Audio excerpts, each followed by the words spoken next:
Pinagtaksilan sa mismong gabi ng anibersaryo. Si Isabela, ang mayamang tagapagmana, ay itinuring na basahan ng asawang si Marco.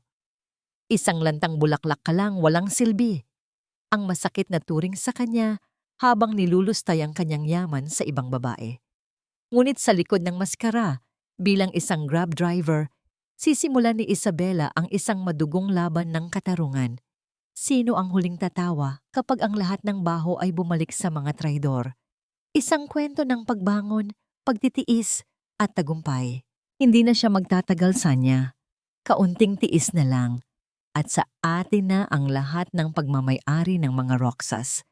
Konting acting na lang na kunwari ay concerned husband ako, at kapag napirmahan na niya ang huling dokumento, itatapon ko na siya sa pasilidad kung saan wala nang makakarinig sa mga huhuling hininga niya.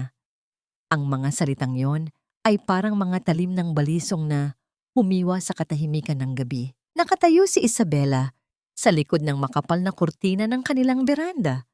Ang kanyang mga kamay ay nanginginig habang yakap ang isang maliit na kahon na nakabalot sa mamahaling papel. Sa loob niyon ay isang relo, isang simbolo ng 5 taon ng kanilang pagsasama. 5 taon na akala niya ay puno ng pag-ibig at katapatan. Ngunit ang boses na narinig niya, ang boses ni Marco na puno ng panunuya at pagkamuhi, ay tila isang malakas na sampal na gumising sa kanya mula sa isang magandang panaginip na naging bangungot. Sa gitna ng kanyang panginginig, naramdaman ni Isabela ang init ng lagnat na kanina pa sumusubok na magpabagsak sa kanya. Buong hapon siyang naghanda, nagluto ng mga paboritong putahe ni Marco at tinuon ang bawat natitirang lakas upang gawing espesyal ang gabi ng kanilang anibersaryo. Ngunit heto siya, nagtatago sa dilim, habang ang asawang itinuring niyang mundo ay kasama ang ibang babae sa mismong hardin ng kanilang tahanan. "Hon, you're so bad." Marinig niya ang malanding hagikik ni Sanya, ang babaeng itinuring niyang kaibigan. Pero paano kung makahalata siya? Matalino si Isabela. Baka malaman niyang dahan-dahan nating nilalason ang isipan niya. Tumawa si Marco.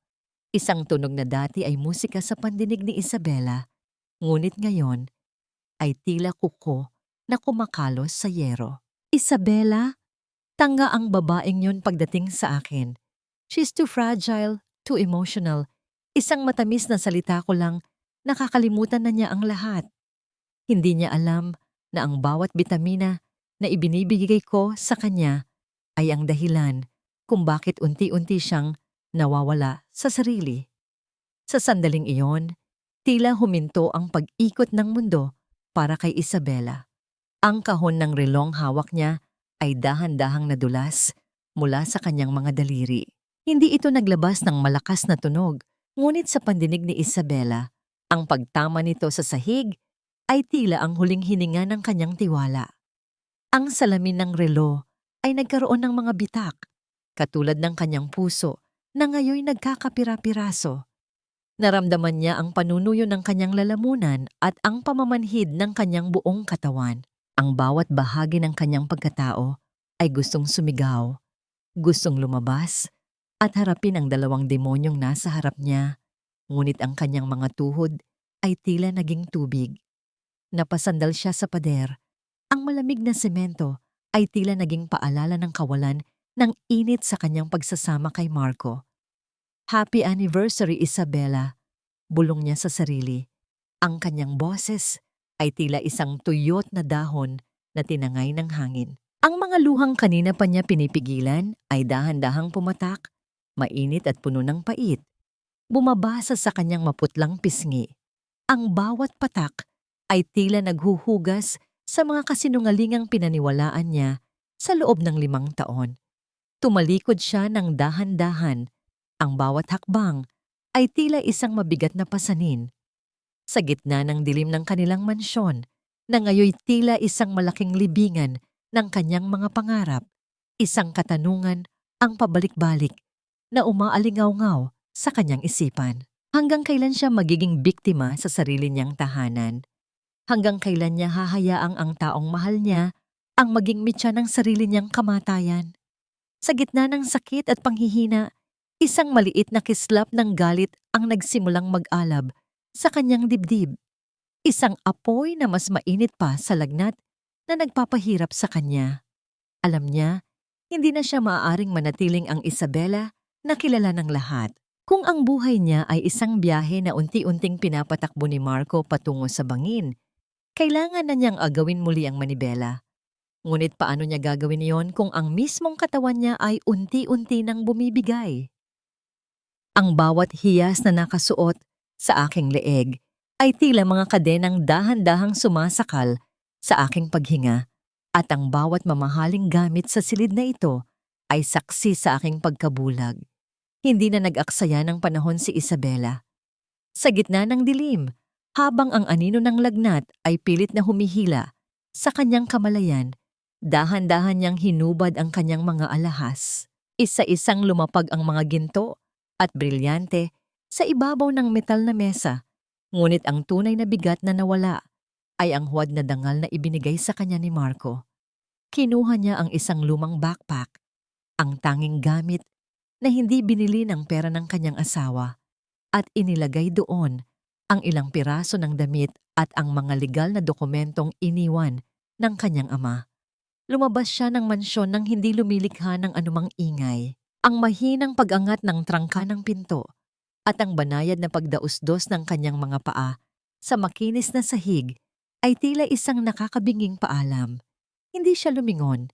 Alam niyang kapag lumingon siya, baka makita niya ang bakas ng babaeng naniwala sa pag-ibig, at ang babaeng iyon ay kailangan na niyang iwan sa nakaraan. Dinala siya ng kanyang mga paa sa isang maliit na paupahan sa tondo, isang lugar na malayo sa kinang ng Forbes Park. Ang hangin dito ay amoy usok ng tambutso at tuyong isda.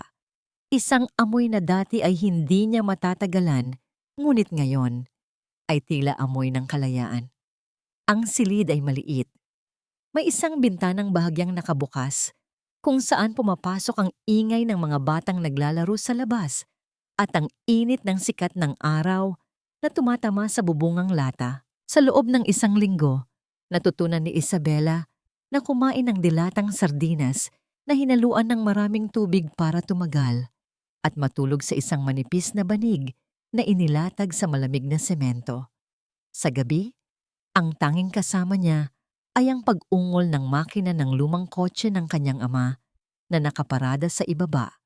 Isang lumang Toyota na matagal nang hindi nagagamit, ngunit nananatiling matatag katulad ng kanyang determinasyon. Isang umaga, tinitigan niya ang kanyang sarili sa maliit at basag na salamin. Isinuot niya ang isang malapad na jacket, itinali ang kanyang buhok sa ilalim ng isang kupas na cap, at tinakpan ang kanyang mukha ng isang itim na face mask. Wala na ang donya ng mga Roxas. Ang nasa harap ng salamin ay si Bella, isang simpleng driver na handang lumaban para sa bawat sentimo. Ang kanyang unang pasada ay isang matandang babae na may dalang maraming basket ng gulay. Ang mahinang pagbukas ng pinto ng kotse at ang mabigat na pag-upo ng matanda sa likuran ay nagbigay ng kakaibang kaba sa dibdib ni Isabela. "Ayos ka lang ba, Hija?"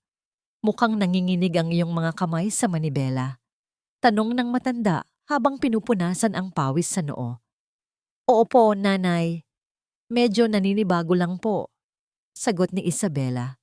Pilit na pinapakalma ang kanyang boses na may halong Taglish, ang huling bakas ng kanyang nakaraan. "First day ko po kasi as a Grab driver."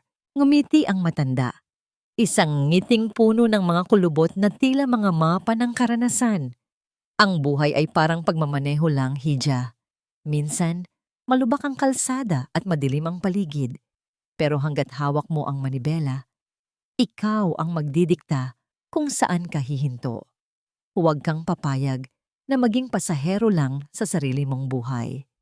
Ang mga salitang yon ay tila isang mainit na yakap sa nanlalamig na puso ni Isabela. Sa bawat kanto na kanyang nililiko, sa bawat pagpreno sa gitna ng traffic ng Manila, unti-unting nabubuo muli ang kanyang pagkatao. Ang sakit ng pagtataksil ni Marco ay naroon pa rin, parang isang malalim na sugat na tumitibok-tibok sa tuwing sumasagi sa isip. Ngunit ngayon ay may kasama na itong layunin. Isang gabi, habang nakaparada siya sa gilid ng isang kalsada para magpahinga, biglang yumanig ang kanyang cellphone dahil sa isang bagong booking. Ang bawat pagtibok ng ilaw sa screen ay tila isang babala. Nanlaki ang kanyang mga mata nang makita ang pick-up point, ang address ng isang mamahaling restaurant kung saan laging nagdi-dinner si Marco.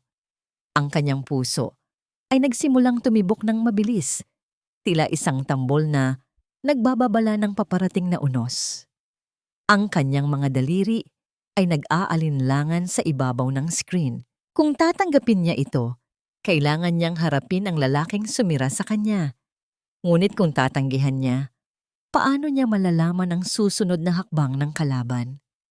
Huminga siya ng malalim, ang kanyang mga kuko ay bumaon sa balat ng manibela. Sa gitna ng katahimikan ng loob ng kotse, tanging ang sarili niyang paghinga ang naririnig niya. Mabilis, mabigat at puno ng takot. Pinindot niya ang screen. Tinanggap niya ang booking. Habang papalapit siya sa maliwanag na bukana ng restaurant, nakita niya ang isang pamilyar na bulto ng lalaki na nakatayo sa tabi. Ang bulto ng lalaking nakatayo sa ilalim ng maliwanag na arko ng restaurant ay walang iba kundi si Marco. Suot niya ang isang mamahaling suit na tila bahiyas na kumikinang sa ilalim ng mga dekoratibong ilaw. Ngunit sa paningin ni Isabela, ang bawat tahi ng tela niyon ay tila isang sumpa. Sa tabi ni Marco ay nakasandal si Sanya. Suot ang isang pulang damit na tila sumisigaw ng tagumpay habang ang kanyang kamay ay nakapulupot sa braso ng asawa ni Isabela. Ang dahan-dahang paghinto ng gulong sa tapat nila ay nagdulot ng isang mabigat na katahimikan sa loob ng kotse. Naramdaman ni Isabela ang pamamasa ng kanyang mga palad sa loob ng manibela. Inayos niya ang kanyang face mask at hinila pababa ang kanyang cap. Pilit na itinatago ang bawat bahagi ng kanyang mukha na maaaring makapagbigay ng pahiwatig kung sino siya. Ang marahang pagbukas ng pinto sa likuran ay naglabas ng isang pamilyar na halimuyak.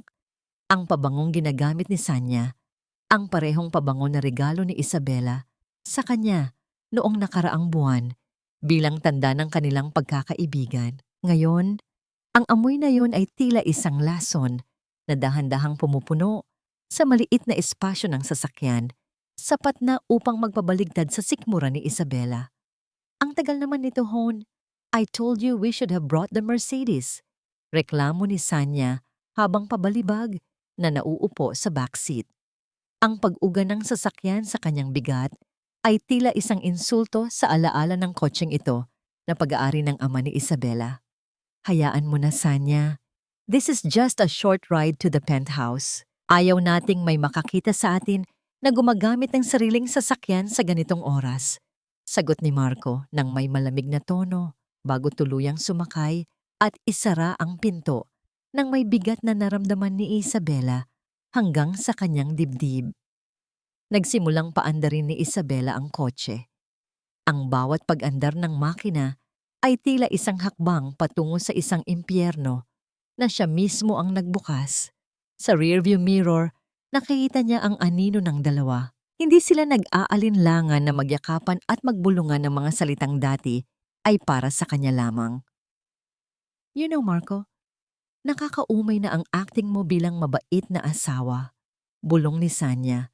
Ngunit ang kanyang boses ay malinaw na naririnig ni Isabela sa katahimikan ng sasakyan. When will you finally get rid of that pathetic woman? She's so boring, so fragile. Parang isang basong madaling mabasag. Isang mapait na nangisi ang gumuhit sa mga labi ni Marco. Soon, honorable ang tanga-tanga niya kasi. She actually thinks I still love her. Hindi niya alam na ang bawat gabi na sinasabi kong may meeting ako, ikaw ang kasama ko, habang siya ay naghihintay na parang asong nagmamakaawa ng atensyon. Ang mga kuko ni Isabela ay bumaon sa balat ng manibela hanggang sa mamuti ang kanyang mga buko-buko. Ang galit na naramdaman niya ay tila isang bulkang nagbabantang sumabog. Ngunit pilit niya itong ibinaba sa kanyang tiyan. Ang bawat pangiinsulto, ang bawat tawa ni na Marco at Sanya ay naging gasolina sa apoy na nagpapatakbo sa kanya ngayon. Gusto niyang ihinto ang sasakyan, lumingon, at isampal sa kanila ang katotohanan. Ngunit alam niyang hindi pa ito ang tamang oras. Ang paghihiganti ay isang putahe na pinakamainam na isinisilbi ng malamig. Tumingin muli si Isabela sa rearview mirror. Sa pagkakataong ito, ang kanyang mga mata ay nagtagpo sa refleksyon ng mga mata ni Marco. Kahit natatakpan ang kanyang mukha, ang tindi ng titig ni Isabela ay tila naging isang pisikal na puwersa. Biglang napatigil si Marco sa kanyang pagsasalita. Ang kanyang mga kilay ay nagtagpo, tila may pilit na inaalala. "Wait! Stop for a second!" Utos ni Marco. Ang kanyang boses ay biglang naging seryoso at puno ng hinala. Naramdaman ni Isabela ang paghinto ng tibok ng kanyang puso. Ang kanyang paa sa preno ay nanginginig. Huminto ang sasakyan sa gilid ng madilim na kalsada. Lumingon ng bahagya si Marco patungo sa upuan ng driver. Ang kanyang katawan ay dahan-dahang lumalapit sa divider. "Bakit parang pamilyar ang mga mata mo?" tanong ni Marco. Ang kanyang mukha ay ilang pulgada na lamang ang layo mula sa gilid ng cap ni Isabela. Ang amoy ng alak sa kanyang hininga ay humahalo sa pabango ni Sanya. Lumilikha ng isang nakakasulasok na atmosfera. Hindi gumalaw si Isabela, ni hindi siya huminga. Ang kamay ni Marco ay dahan-dahang umangat. Tila may balak na abutin ang maskara na tumatakip sa mukha ng kanyang asawa. Sa sandaling iyon, ang tanging maririnig sa loob ng sasakyan ay ang mabilis at malakas na pagpintig ng kaba sa dibdib ni Isabela. Isang tunog na tila nagbabadya ng isang lihim na malapit ng mabunyag sa gitna ng kadiliman. "Isabela, saan ka ba galing? Halos mabaliw ako sa pag-aalala sa iyo, hon. Bakit hindi mo sinasagot ang mga tawag ko?" Ang tinig ni Marco ay puno ng lambing, isang tono na dati ay nagpapagaan sa kalooban ni Isabela. Ngunit ngayon ay tila malapot na putik na dumidikit sa kanyang balat. Pagkapasok niya sa mansyon, sinalubong siya ng kanyang asawa ng may mahigpit na yakap. Naramdaman ni Isabela ang init ng katawan ni Marco. Ang parehong katawan na kanina lamang ay nakadikit kay Sanya sa loob ng kanyang kotse. Ang pagbabalat kayo ng lalaking ito ay walang kapantay. Ang kanyang mukha ay kakikitaan ng tunay na pait at pag-aalala. Tila ba siya ang pinakatapat na asawa sa buong mundo? Nanatiling tahimik si Isabela, hinahayaan ang kanyang sarili na maging isang malamig na estatwa sa loob ng mga bisig ni Marco. Ang bawat haplos nito sa kanyang likod ay nagdudulot ng pangingilabot sa kanyang kalamnan. Isang pagnanais na sumigaw at itulak ito palayo. Ngunit pilit niyang pinatitigas ang kanyang loob. "Medyo sumama lang ang pakiramdam ko, Marco. Gusto ko lang mapag-isa at magpahinga." Mahinang sagot ni Isabela. Ang kanyang boses ay tila isang marupok na sinulid na malapit ng maputol. "You look so pale, Isabela. Sinasabi ko na sa'yo, hindi mo dapat pinapabayaan ang sarili mo," wika ni Marco, habang inaalalayan siya paupo sa kanilang malambot na sofa. "Huwag kang mag-alala. Ipinaghanda kita ng mainit na gatas. Inilagay ko na rin doon ang mga bitamina mo para masarap ang tulog mo ngayong gabi." Ang dahan-dahang paglapag ng baso sa ibabaw ng lamesang gawa sa marmol ay lumikha ng isang mahinang tunog na tila babala sa pandinig ni Isabela. Pinanood niya ang usok na paitaas mula sa puting likido. Isang inuming dapat ay simbolo ng pag-aalaga. Ngunit alam niyang ito ang lason na dahan-dahang nagpapalabo sa kanyang isipan nitong mga nakaraang buwan. Ang bawat lunas na ibinibigay ni Marco ay bahagi ng isang planong unti-unti siyang ililibing ng buhay sa loob ng isang pasilidad para sa mga may sakit sa isip. "Ubusin mo yan, Honorable.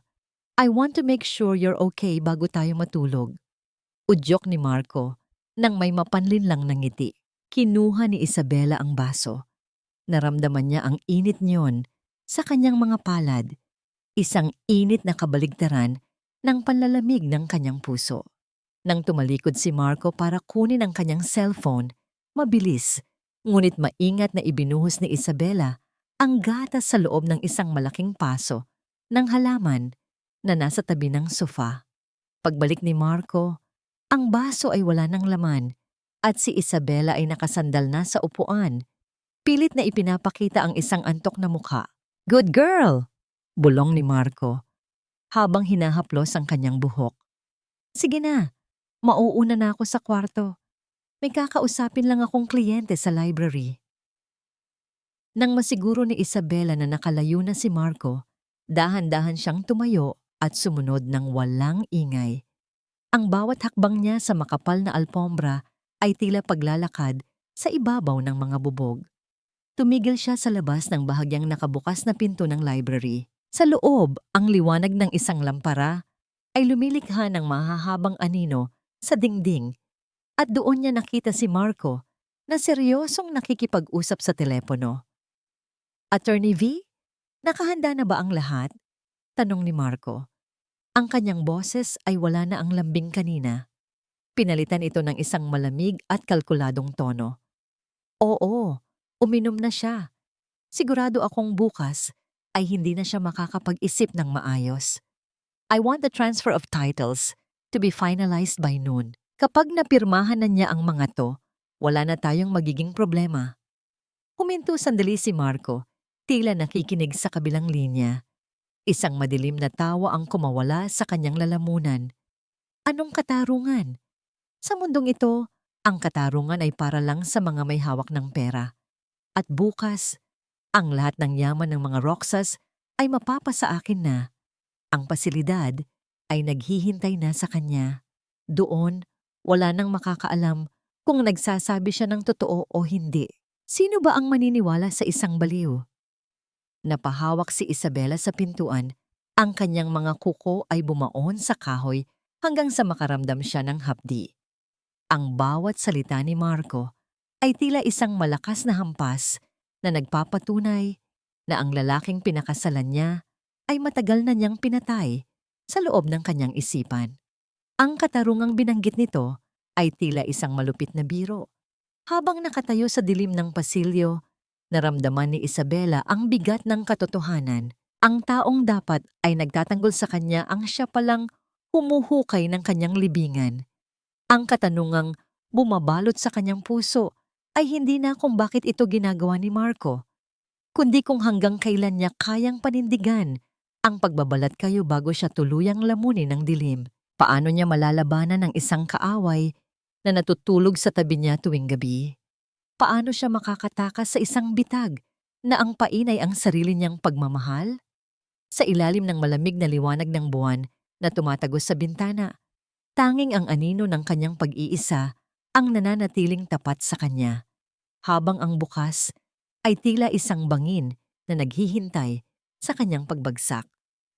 Walang sino man ang makapagliligtas sa iyo kundi ang sarili mo, Isabela. Sa mundong ito, ang mga luha ay tubig lamang, ngunit ang galit ay nagsisilbing gasolina upang mabuhay. Ang mga salitang ito ng kanyang yumaong ama ay tila bumalik sa kanyang gunita habang mabilis siyang naglalakad papalayo sa mansyon sa gitna ng madaling araw. Ang hamog ay dumidikit sa kanyang balat, malamig at malungkot, habang ang bawat ilaw ng poste sa kalsada ay tila mga matang mapanghusga sa kanyang pagtakas. Bit-bit ang kanyang lumang backpack, tinahak ni Isabela ang daan patungo sa isang lumang garahe sa dulo ng isang makipot na eskinita sa luma at tila nakalimutang bahagi ng lungsod. Ang amoy ng kalawang, lumang langis at goma ang sumalubong sa kanya doon. Sa ilalim ng isang bumbilyang aandap-andap ang liwanag, nakita niya ang isang matandang lalaking may puting buhok na abala sa pag-aayos ng makina ng isang sasakyan. Ang bawat paggalaw ng kanyang mga kamay na puno ng grasa ay tila isang ritual ng katapatan. "Lolo Mang," ang mahinang tawag ni Isabela. Ang kanyang boses ay nanginginig, tila isang batang nawawala Sa gitna ng unos, napatigil ang matanda.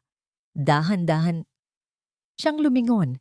Ang kanyang mga mata ay naniningkit sa ilalim ng madilim na kapaligiran. Kahit suot ni Isabela ang kanyang cap at face mask, ang matanda ay hindi nag-atubiling bitawan ang kanyang hawak na wrench. Isang malalim na buntong hininga ang kumawala sa kanyang dibdib. Isang tunog na puno ng kalungkutan at pagkilala. Anak Isabela, alam kong darating ang araw na ito. Wika ni Lolo Mang. Ang kanyang boses ay garalgal, ngunit puno ng init. Kahit takpan mo ang iyong mukha ng 100 maskara, makikilala at makikilala ko ang mga mata ng kaisa-isang anak ni Don Roberto. Hindi na napigilan ni Isabela ang kanyang sarili. Lumapit siya at yumakap sa matandang driver na nagsilbing pangalawang ama niya noong bata pa siya. Ang amoy ng grasa sa damit ni Lolo Mang ay tila mas mabango pa kaysa sa lahat ng mamahaling pabango sa kanilang mansyon, dahil ang amoy na ito ay amoy ng katotohanan at kaligtasan. Lolo, pinagtaksilan nila ako. Wala na po akong matakbuhan. Hikbi ni Isabela. Ang kanyang muka ay nakabaon sa balikat ng matanda. Inalalayan siya ni Lolo Mang paupo sa isang lumang silya. Makinig ka sa akin, Isabela. Ang iyong ama, hindi siya naging bulag. Bago siya pumanaw, alam niyang may ambisyon ang lalaking pinakasalan mo. Sinabi niya sa akin, Mang, kapag dumating ang araw na ang aking anak ay wala nang masandalan, dalhin mo siya sa lugar kung saan nagsimula ang lahat. Tumayo ang matanda at naglakad patungo sa isang sulok ng garahe na natatakpan ng mga lumang gulong. May kinuha siyang isang maliit na kahon na gawa sa bakal, tadtad na ng kalawang ngunit nananatiling matibay. Ang dahan-dahang pag-ikot ng susi sa loob ng kandado ay lumikha ng isang mahinang tunog na tila nagbubukas ng isang lihim na matagal nang nakabaon. Ano po iyan, Lolo? Tanong ni Isabela. Ang kanyang mga mata ay nakatuon sa kahon. Ito ang emergency fund at mga dokumentong hindi alam ni Marco. Paliwanag ni Lolo Mang habang binubuksan ang takip.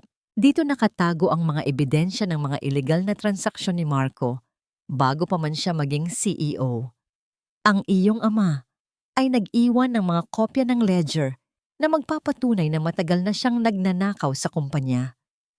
At ito, inabot niya ang isang maliit na susi na may nakasabit na luma at kupas na keychain ng isang kotse. Ito ang susi sa isang safe box sa bangko na tanging ikaw lang ang makakapagbukas.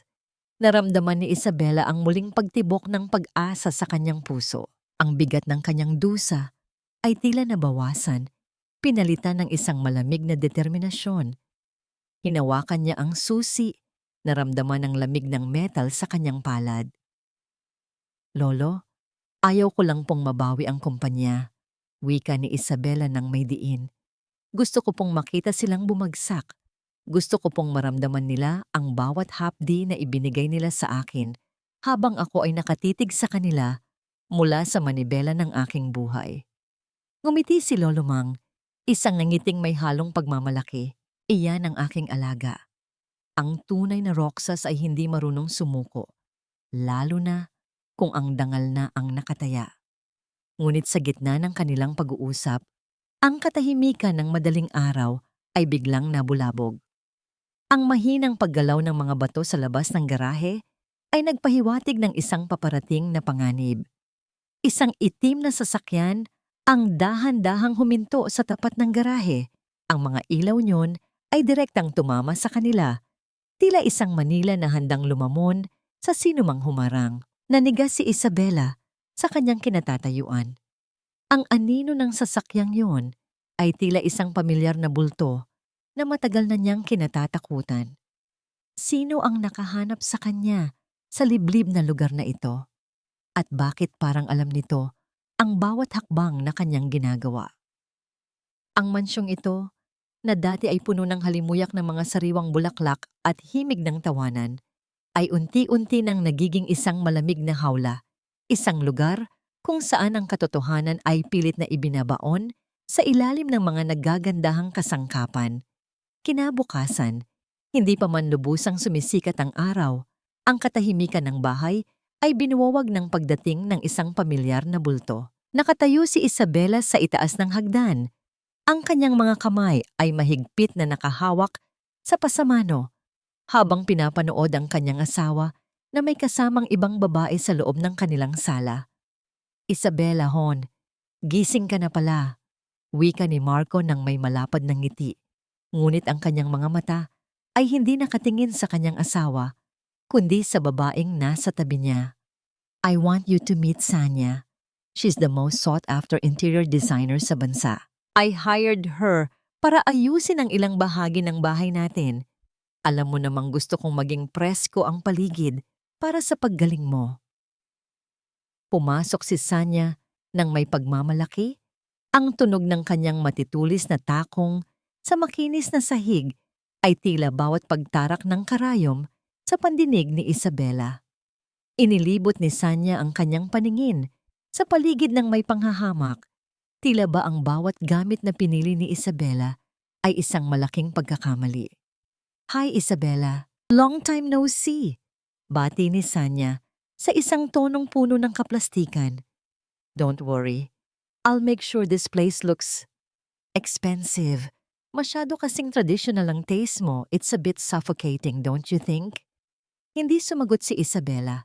Nanatili siyang kalmado sa labas, ngunit sa loob niya ay tila may isang bagyong namumuo. Alam niya ang larong ito.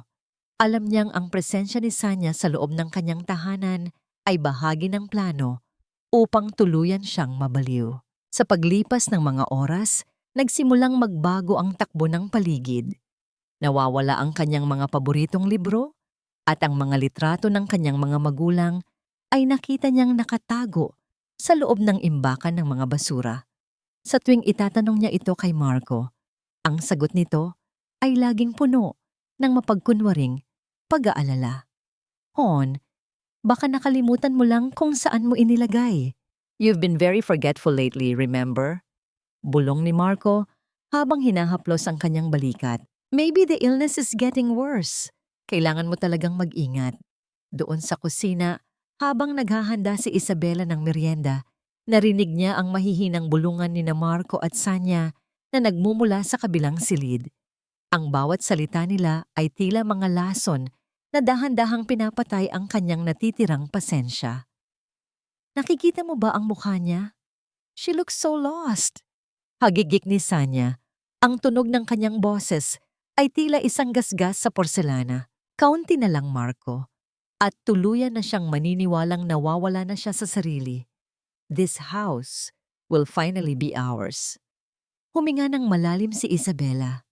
Pinilit niyang pakalmahin ang kanyang nanginginig na mga daliri habang inilalagay ang mainit na kape sa mga tasa. Sa sandaling iyon, ang kanyang paghihiganti ay hindi na lamang isang plano, kundi isang pangangailangan para sa kanyang kaligtasan. Naglakad siya patungo sa sala, bitbit ang tray na may 2 tasa ng kape. Isang matamis at maamong ngiti ang ginuhit niya sa kanyang mga labi. Isang ngiting itinuro sa kanya ng sakit at pagtataksil. Here is your coffee, Sanya, wika ni Isabela nang may malambing na tinig habang dahan-dahang iniaabot ang tasa sa babaeng umagaw sa kanyang asawa. Special blend yan. Nilagyan ko ng sapat na tamis dahil alam kong mahilig ka sa mga bagay na hindi sayo. Napatigil si Sanya sa pag-inom. Ang kanyang mga mata ay naningkit. Tila sinusubukang basahin kung may double meaning ang sinabi ni Isabela. Ngunit si Isabela ay nanatiling nakatayo ng tuwid. Ang kanyang anyo ay tila isang reyna na hindi matitinag ng anumang bagyo. Isabela, kailangan mo na yata talagang magpahinga sa probinsya, sa isang pasilidad na espesyalista sa mga katulad mo. Biglang singit ni Marco. Ang kanyang boses ay naging malamig at puno ng awtoridad. I've already talked to the doctors. It's for your own good, hon. Ayaw kong lumala ang kalagayan mo dito sa bahay. Ang bawat salita ni Marco ay tila isang hatol ng kamatayan. Naramdaman ni Isabela ang paglamig ng kanyang mga kamay, ngunit hindi niya hinayaang makita nila ang kanyang takot. Ang katarungang hinahanap niya ay tila isang malayong bituin, ngunit sa gabing ito, alam niyang ang tunay na laban ay nagsisimula pa lamang. Paano siya makakatakas sa isang bitag na ang mismong asawa niya ang naglatag? Sa gitna ng sarili niyang tahanan, naramdaman ni Isabela ang bigat ng pag-iisa, habang ang anino ng pasilidad na binanggit ni Marco ay tila isang madilim na bunganga na handang lumamon sa kanyang buong pagkatao. Wala na siyang puso. Pinatay niya ang pangarap ng mga taong naglingkod sa kumpanya ng tapat sa loob ng maraming dekada at wala man lang siyang bakas ng pagsisisi. Ang boses na yon ay galing kay Clara, ang matapat na sekretary ni Marco, na ngayon nakaupo sa backseat ng kotse ni Isabela. Ang kanyang mga balikat ay nanginginig sa paghikbi at ang kanyang mga mata ay mugto na sa matagal na pag-iyak. Sa labas, ang langit ng Maynila ay tila nakikiramay sa bigat ng damdamin sa loob ng sasakyan. Ang bawat patak ng ulan na tumatama sa windshield ay lumilikha ng mga guhit ng tubig na tila mga luhang hindi natatapos. Inayos ni Isabela ang kanyang suot na face mask at cap, pilit na pinapakalma ang sariling kaba. Ano po ang nangyari, ma'am? Mukhang napakabigat ng dinadala niyo. Malumanay na tanong ni Isabela sa wikang Taglish habang ang kanyang mga mata ay nananatiling nakatuon sa kalsada, ngunit ang kanyang pandinig ay nakatutok sa bawat salita ni Clara. Ang hayop na Marco na yan! Bulalas ni Clara, ang galit ay humahalo sa kanyang mga hikbi. Hindi lang pala ang asawa niya ang niloloko niya. Nalaman ko na nilustay niya ang retirement funds ng mga empleyado. Ang mga lolo at lola na nagtrabaho, simula pa nung panahon ni Don Roberto, wala nang makukuha dahil ninakaw niya ang pera para pambili ng mga luho nila ng kabit niya. Pinalalabas niyang nalulugi ang kumpanya, pero ang totoo, dahan-dahan niyang sinisimot ang kaban para sa sarili niyang interes. Naramdaman ni Isabela ang isang matinding hapdi sa kanyang dibdib, mas matindi pa sa sakit ng pagtataksil sa kanya. Ang Roxas Group ay hindi lamang isang kumpanya. Ito ang dugo at pawis ng kanyang ama. Ang isiping ang mga taong itinuring ng kanyang ama na pamilya ay ngayon naghihirap dahil sa kasakiman ni Marco ay nagdulot ng isang apoy sa kanyang puso na hindi kayang patayin ng anumang ulan.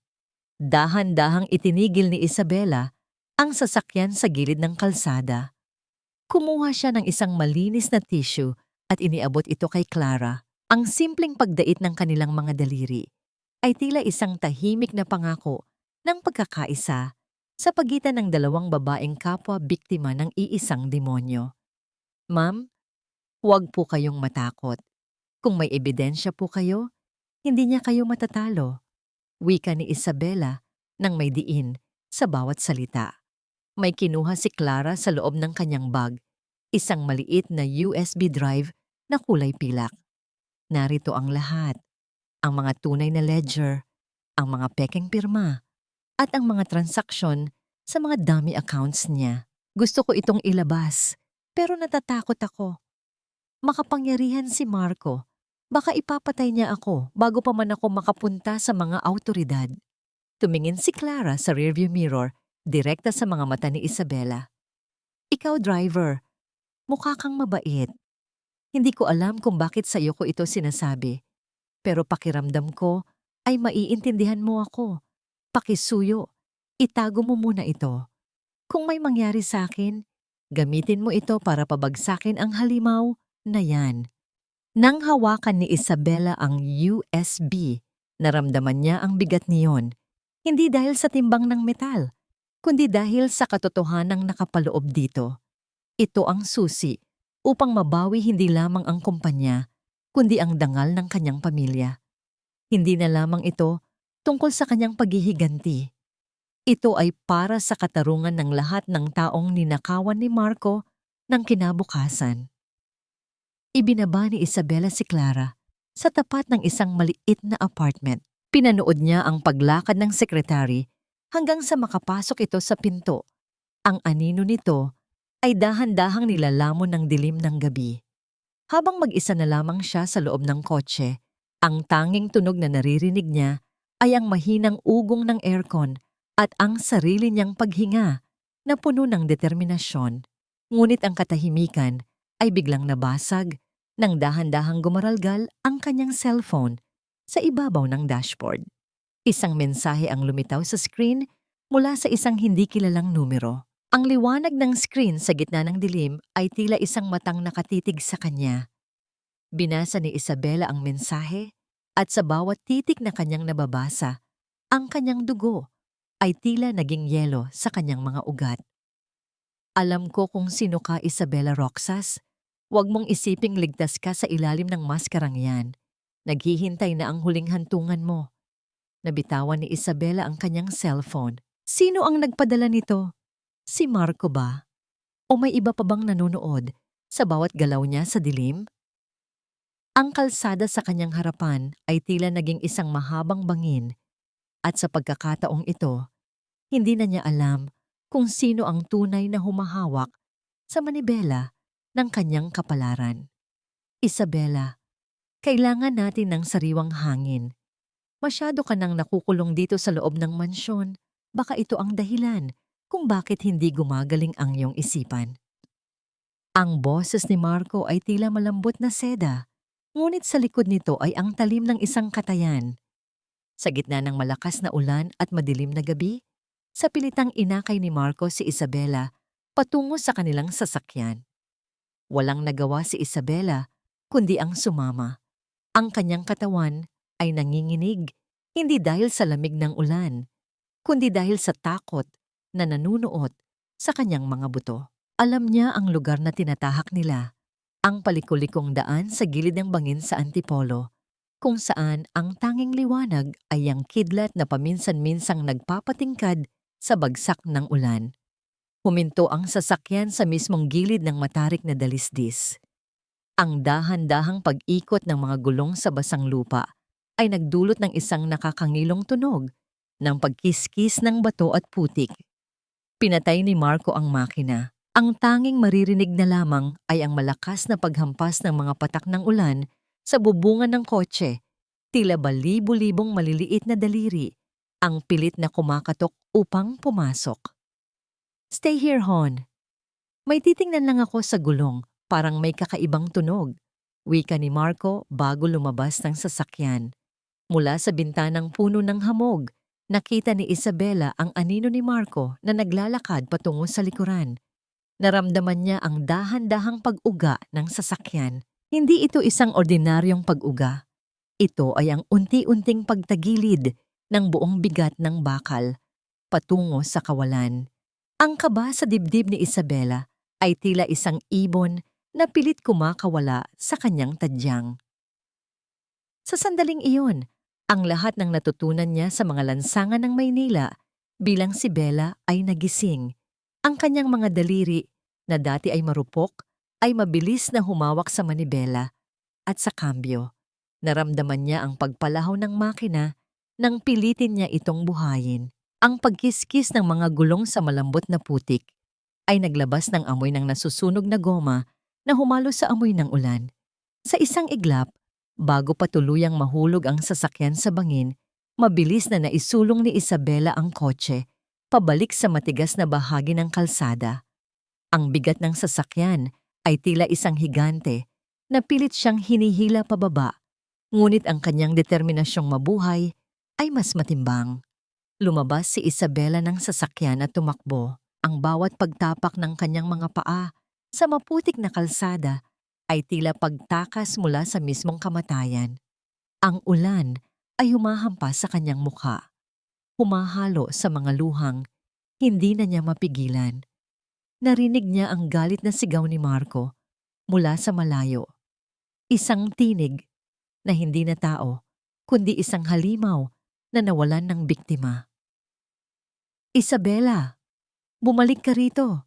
Ang boses na yon ay tila kulog na sumasabay sa puot ng kalikasan. Hindi lumingon si Isabela. Ang kanyang mga binti ay nangihina. Ang bawat paghinga niya ay tila may kasamang matutulis na tinik sa kanyang baga. Ang hapdi ng pagkakasugat ng kanyang braso sa isang matulis na sanga ay hindi niya inalintana. Ang tanging mahalaga ay ang layo, ang distansya sa pagitan niya at ng impyernong binuo ni Marco. Sa gitna ng kadiliman, unti-unting nanlabo ang kanyang paningin.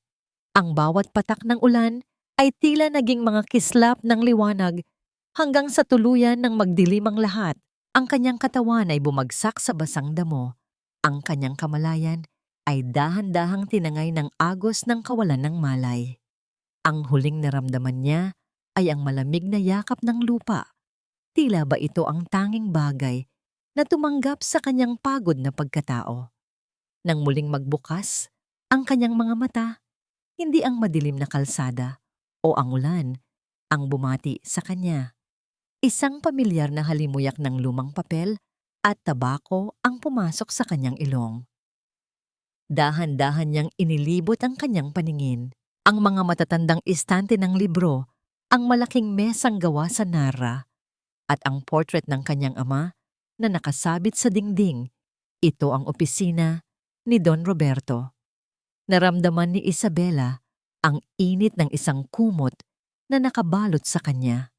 Sa kabila ng hapdi ng kanyang mga sugat, isang kakaibang kapanatagan ang namahay sa kanyang puso. Ngunit sa likod ng kapayapaang iyon, isang malaking katanungan ang bumabagabag sa kanya. Paano siya nakarating dito? Sino ang nakahanap sa kanya sa gitna ng unos at nagdala sa kanya sa huling kuta ng kanyang ama? Sa gilid ng kanyang paningin, napansin niya ang isang anino ng taong nakatayo malapit sa bintana. Nakatanaw sa labas kung saan dahan-dahan nang tumitila ang ulan. Ang pintig ng kanyang puso ay muling bumilis, hindi dahil sa takot, kundi dahil sa pag-asang baka sa wakas, hindi na siya nag-iisa sa laban na ito. Ang bawat anino sa silid na ito ay tila mga bulong ng nakaraan, mga alaala ng isang amang hindi kailanman sumuko sa hamon ng buhay. Dahan-dahang humarap ang aninong nakatayo sa tabi ng bintana. Ang liwanag ng papalubog na araw ay tumama sa kanyang mukha. Inilalantad ang mga kulubot na dala ng karunungan at katapatan. Hindi ito ang mukha ng isang kaaway. Siya si Attorney Vic, ang matalik na kaibigan at legal na tagapagtanggol ng kanyang ama sa loob ng 3 dekada. Attorney, Vic? Ang mahinang sambit ni Isabela, ang kanyang tinig ay may halong gulat at pag-aalinlangan. I saw you. Kausap mo si Marco sa library. Akala ko, kasabwat ka niya sa pag-ubos ng mga ari-arian ko. Isang malungkot na ngiti ang sumilay sa mga labi ng abogado habang dahan-dahan itong lumalapit sa kinaroroonan ni Isabela. Ang mahinang pag-usad ng kanyang sapatos sa makinis na sahig ay tila isang ritual ng pagpapakumbaba. Isabela, iha, kailangang maniwala si Marco na hawak niya ako sa leeg upang maprotektahan ko ang mga natitirang baraha mo. Paliwanag ni Attorney Vic. Ang kanyang boses ay kalmado at puno ng katiyakan. Hindi ako kailanman tatalikod kay Don Roberto. Ang bawat dokumentong pinapirmahan ko sa iyo, sa harap niya ay mga huwad na papel lamang. Ang mga tunay na titulo at shares ay ligtas na nakatago sa ilalim ng iyong pangalan. Naghihintay lamang sa sandaling maging handa ka ng lumaban. Naramdaman ni Isabela ang unti-unting pagtunaw ng yelo sa kanyang puso.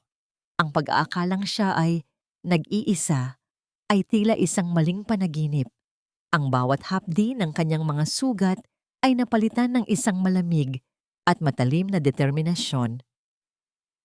He tried to kill me. Attorney, kanina lang. Sa bangin. Ang nanginginig na sumbong ni Isabela habang ang kanyang mga daliri ay mahigpit na nakahawak sa kumot. Alam ko, iha. Kaya naman tapos na ang panahon ng pagtatago. Wika ni Attorney Vic habang iniabot ang isang itim na folder. Bukas, magdadaos ang Roxas Group ng isang celebration dinner para sa tagumpay ni Marco. Ito ang pagkakataon nating ilatag ang huling bitag. Inimbita ko na sila ni Sanya. Akala nila ay ito ang gabi ng kanilang ganap na pagluklok sa tron. Isang kakaibang kislap ang lumitaw sa mga mata ni Isabela. Gusto kong maging espesyal ang gabing iyon, attorney. I want them to feel the height of their victory bago ko sila itulak pababa. Sa paglipas ng gabi, naghanda si Isabela. Isinuot niya ang isang napakagandang itim na dress, isang damit na sumisimbolo sa pagluluksa para sa kanyang namatay na pag-ibig at ang pagsilang ng kanyang paghihiganti. Ngunit sa itaas ng maringal na damit na yon, isinuot niya ang kanyang lumang driver's jacket at ang kanyang kupas na cap. Ang duality ng kanyang pagkatao ay tila isang baluti na walang sino man ang makakatagos. Are you ready, Isabela? Tanong ni Attorney Vic habang pinagmamasdan siya. I've been training for this in every street of Manila. Attorney, ang bawat kalyang dinaanan ko bilang si Bella ay nagturo sa akin kung paano humawak ng manibela sa gitna ng unos. Sagot ni Isabela ng may diin. Ang huling bahagi ng plano ay nagsimula sa parking lot ng Roxas Group. Ang mga sasakyang mararangya ay dahan-dahang dumarating. Ang bawat pagbukas ng pinto ay naglalabas ng mga taong puno ng kaplastikan at ambisyon. Doon sa isang madilim na sulok, naghihintay ang lumang Toyota. Maya-maya pa, naramdaman ni Isabela ang pag-vibrate ng kanyang cellphone sa dashboard. Isang booking ang pumasok. Ang pangalan sa screen ay tila isang sumpa na nagkatotoo. Marco. Sa labas ng gusali, nakatayo si Marco at Sanya. Kapwa may hawak na baso ng wine. Ang kanilang mga mukha ay namumula sa labis na katuwaan at kayabangan. Akala nila ay tapos na ang laban. Akala nila ay wala na ang babaeng humahadlang sa kanilang mga pangarap. Hon, let's take a grab. Masyado na tayong nakainom para magmaneho. At gusto kong i-celebrate natin ang gabing ito ng pribado sa penthouse. Malanding wika ni Sanya habang nakasandal sa dibdib ni Marco. Anything for my queen, sagot ni Marco ng may ngisi bago pinindot ang confirm sa kanyang app. Dahan-dahang pinaandar ni Isabela ang sasakyan papalapit sa kinaroroonan ng dalawa. Ang mahinang ugong ng makina ay tila isang hudyat ng paparating na hatol. Habang papalapit siya, nakita niya ang refleksyon ng kanyang sarili sa rearview mirror. Ang mga matang puno ng apoy, ang mga kamay na matatag na nakahawak sa manibela. Tumigil ang sasakyan sa harap ni Marco at Sanya. Ang dahan-dahang pag-akyat ng bintana ng sasakyan ay nagbukas ng daan para sa huling biyahe ni Marco at Sanya patungo sa katotohanan. Let's go, driver! Sa penthouse, bilisan mo at may mahalaga kaming isa-celebrate. Utos ni Marco habang binubuksan ang pinto nang hindi man lang tinitingnan kung sino ang nasa harap. Hindi sumagot si Isabela. Isang matalim na tingin ang ipinukol niya sa kalsada habang dahan-dahang tinatapakan ng gas. Alam niya, sa bawat pag-ikot ng gulong, papalapit na sila sa dulo ng kalsada. Isang dulo kung saan wala ng preno ang katarungan. Ang hangin sa loob ng sasakyan ay tila naging malapot na lason, dala ng amoy ng mamahaling alak at ang mapanghing halimuyak ng tagumpay ni Marco at Sanya. Sa bawat paghinga ni Isabela sa ilalim ng kanyang maskara, nararamdaman niya ang pait ng bawat salitang namumutawi sa mga labi ng dalawang traidor sa kanyang likuran. Cheers to us, Hon! Wika ni Sanya. Ang tunog ng pagtatama ng kanilang mga baso ay tila isang malutong na insulto sa gitna ng katahimikan. Sino ang mag-aakalang ang isang aksidente sa bangin ang tatapos sa lahat ng problema natin? Ang daling mawala ni Isabela. Parang bula. Isang mapait na ngangisi ang kumawala kay Marco habang hinahaplos ang buhok ni Sanya. I told you, she's weak. Ang akala niya ay ligtas siya sa opisina ng tatay niya. Pero hindi niya alam na bawat sulok ng buhay niya ay hawak ko na. Ngayong wala na siya, wala nang hahadlang sa atin. Ang mga kamay ni Isabela sa manibela ay nanginginig, hindi dahil sa takot, kundi dahil sa nag-aalab na puot na pilit niyang ikinukulong sa kanyang dibdib. Ang bawat pangungutya nila ay tila mga latay ng latigo sa kanyang kaluluwa. Ngunit ang bigat ng USB drive sa kanyang bulsa at ang presensya ni Attorney Vic sa kanyang alaala ang nagsilbing angkla upang manatili siyang matatag. Sa halip na dumiretso sa penthouse, dahan-dahang iniliko ni Isabela ang sasakyan patungo sa isang madilim at liblib na bahagi ng kalsada sa tapat ng Roxas Group Headquarters kung saan naghihintay ang mga anino ng katotohanan. "Hey driver! Ibang daan ito kasi..." "Sa penthouse ang punta namin, hindi rito." Ang galit na sigaw ni Marco. Ang kanyang boses ay puno ng hinala, habang dahan-dahang sumusulong sa pagitan ng mga upuan. Hindi sumagot si Isabela. Ang tanging maririnig sa loob ng sasakyan ay ang mahinang ugong ng aircon at ang mabilis na paghinga ni na Marco at Sanya. Gamit ang isang mabilis na galaw, pinindot ni Isabela ang control panel upang ilock ang lahat ng pinto. Ang tunog ng pagkakandado ng mga mekanismo ay tila ang huling hatol sa dalawa. Dahan-dahang inihinto ni Isabela ang sasakyan sa ilalim ng isang aandap-andap na ilaw ng poste. Sa rearview mirror nagtagpo ang mga mata nila ni Marco. Sa pagkakataong ito, hindi niya na inalis ang kanyang titig. Inangat ni Isabela ang kanyang kamay, dahan-dahang tinanggal ang kupas na cap, at sa isang marahang paghila, inalis ang itim na maskara na tumatakip sa kanyang mukha. Ang katahimikan sa loob ng kotse ay naging nakabibingi. Ang mukha ni Marco ay nawalan ng kulay. Tila ba nakakita siya ng isang multo na bumangon mula sa hukay. Ang baso ng wine sa kamay ni Sanya ay dahan-dahang nadulas at bumagsak sa sahig. Ang likido ay kumalat na parang dugo sa madilim na alpombra. "Isabela?" Ang nauutal na sambit ni Marco. Ang kanyang boses ay halos hindi lumalabas sa kanyang lalamunan. Paano ka na nabuhay?" Isang malamig at matalim na ngiti ang sumilay sa mga labi ni Isabela. "Ang katarungan, Marco, ay hindi natutulog.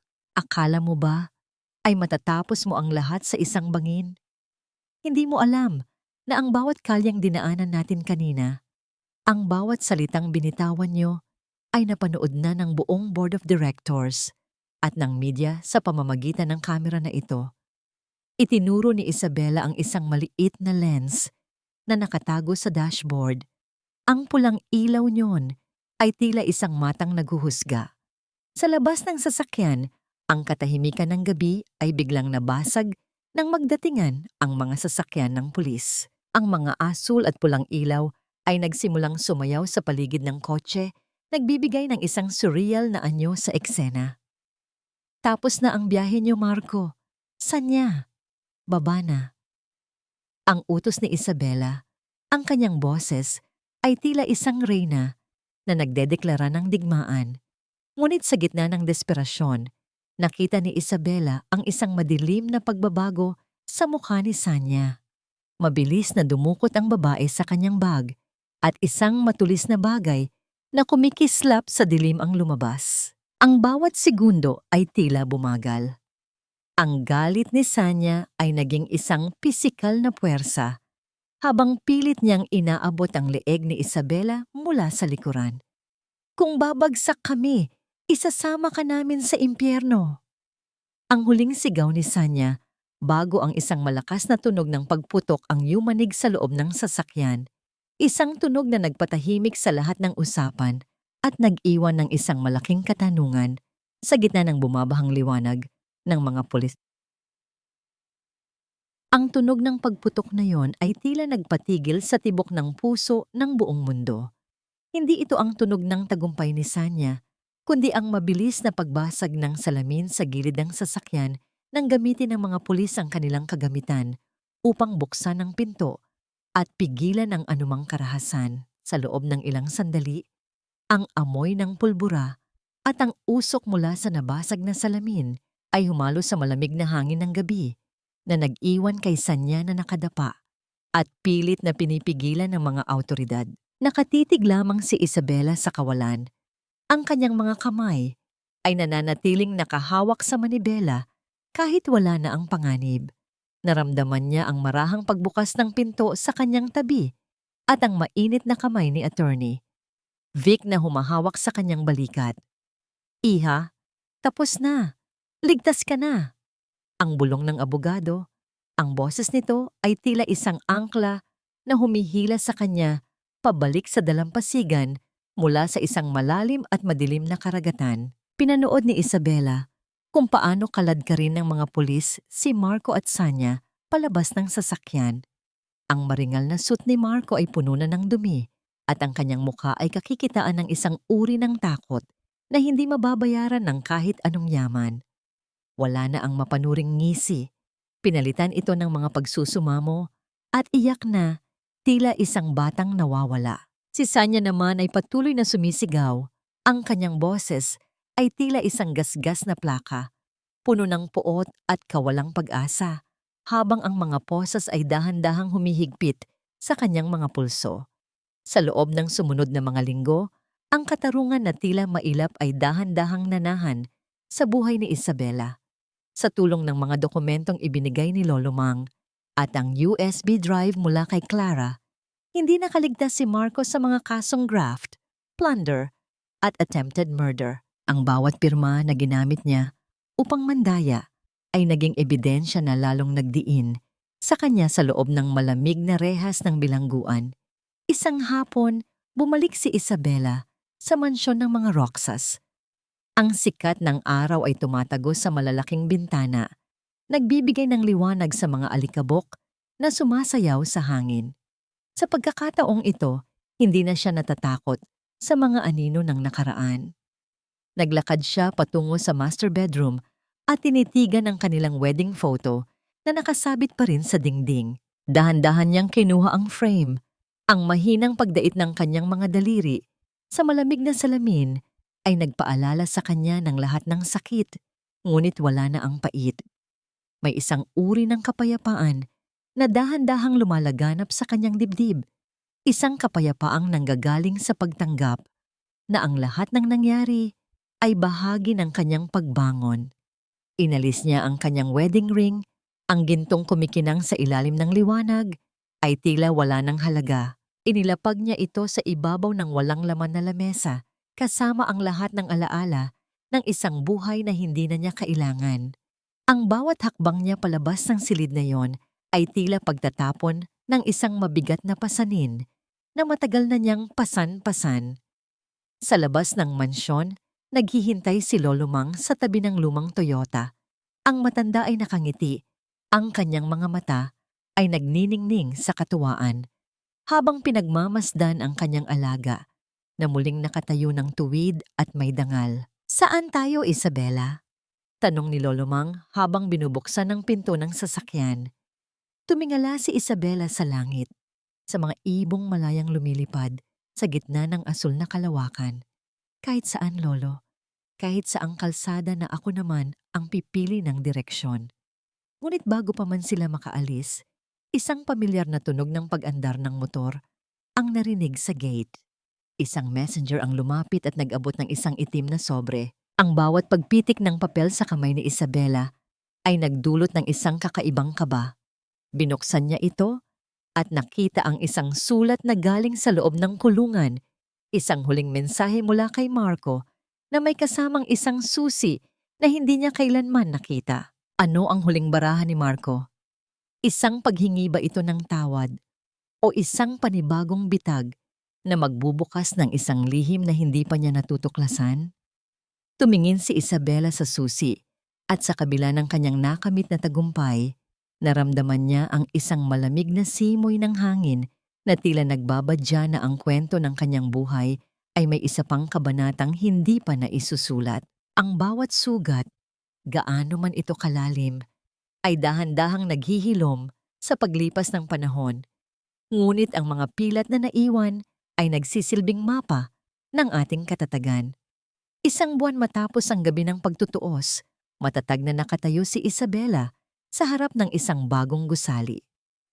Hindi ito bahagi ng Roxas Group, kundi isang pundasyong itinayo niya Para sa mga kababaihang biktima ng pang-aabuso at pagtataksil, ang Bahay Roxas, landas ng pagbangon.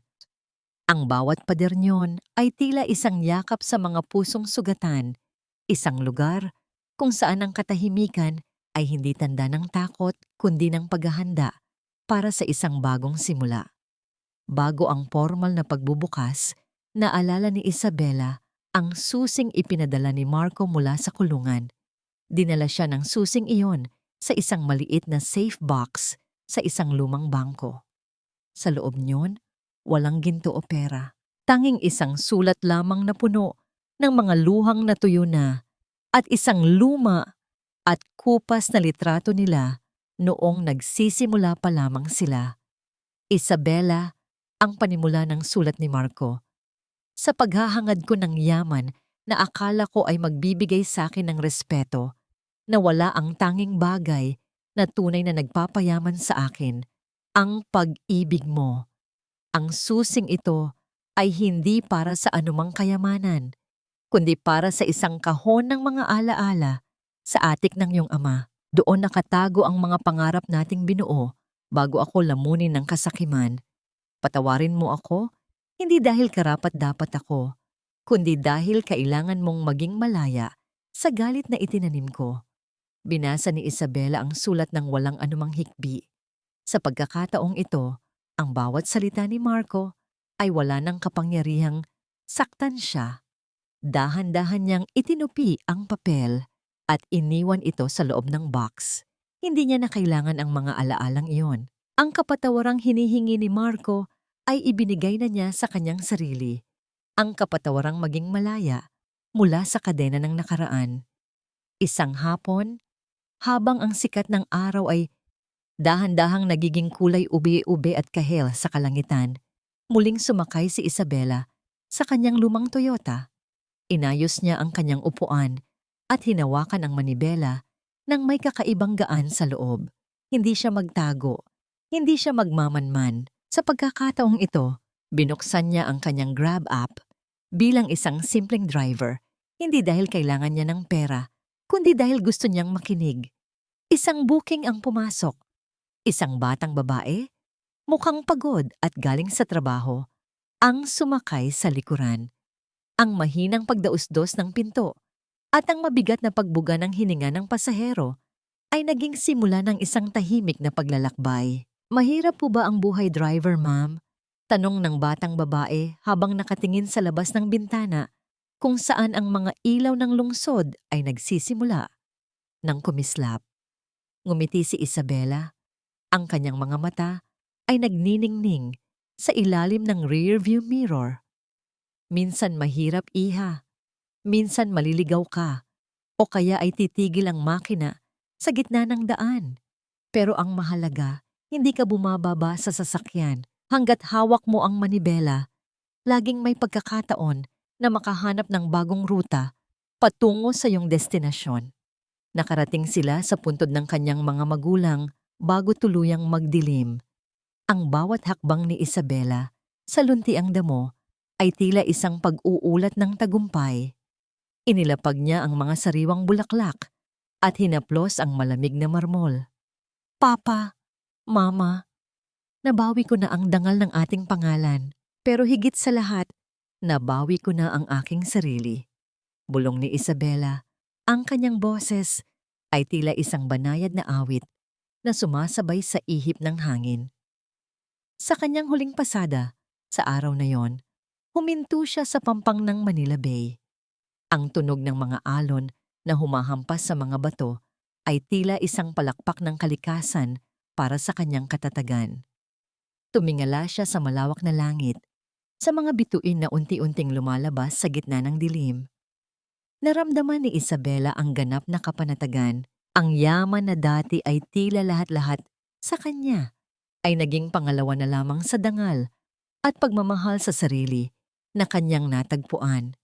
Siya si Isabela Roxas, hindi na biktima, hindi na driver na nagtatago, kundi isang babaeng buo, matatag at malaya. Habang dahan-dahan niyang pinaandar ang sasakyan pauwi, isang pamilyar na boses ang narinig niya mula sa radyo. Isang kanta tungkol sa pag-asa. Napangiti siya. Alam niya, anuman ang dalhin ng bukas, anuman ang mga lubak sa kalsada na kailangan niyang harapin, handa na siya.